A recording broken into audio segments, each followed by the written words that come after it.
शिकायत की गई है, फिर आपने क्या कार्रवाई की आगे? एक्चुअली जो आनंदपाल सिंह और अनुराधा चौधरी का जो केस यहाँ चल रहा है, उसमें लगातार मैं पिछले वर्ष से आ रहा हूँ। मार्च से लगातार मैं पिछले वर्ष से आ रहा हूँ चार्ज पर और सभी प्रोसीडिंग।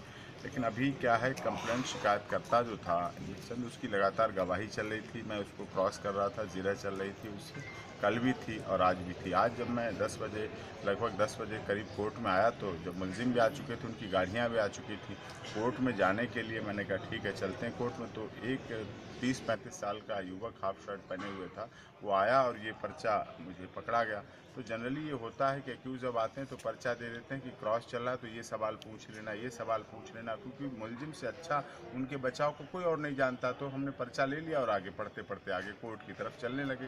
तो उस पर्चे में साफ तौर पे ये लिखा था कि एपी सिंह, तुम सुप्रीम कोर्ट के बड़े वकील हो, क्यों डीडवाना के चक्कर में पड़ते हो? आनंद पाल और अनुराधा चौधरी के मुकदमों की वकालत करना छोड़ दो, अपना दिमाग कहीं और केसों में लगाओ, अच्छा रहेगा। डीडवाना के केस करोगे तो उड़ा दिए जाओगे, दिल्ली तक नहीं छोड़ेंगे। यहाँ कोई किसी को नहीं बचाता, दोषी तो अपना काम निकालते हैं, मरना सिर्फ तुम्हें पड़ेगा।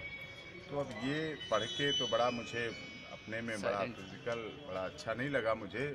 स्थिति मेरी मनोदशा आप समझ सकते हैं, मनोदशा किस तरह की हो जाएगी, किस तरह, क्योंकि वकालत पे प्रोफेशन है हमारा और हम करते रहे। और कई अन्य प्रोफाइल केस भी हम कर रहे हैं, हरियाणा में है, यूपी में है, रामपाल जी का है, उत्तर प्रदेश में राममूर्ति वर्मा, इस तरह से कई केस चलते हैं, चल रहे हैं। लेकिन ऐसा मेरी अब तक के जीवन में ऐसा पहली बार हुआ है।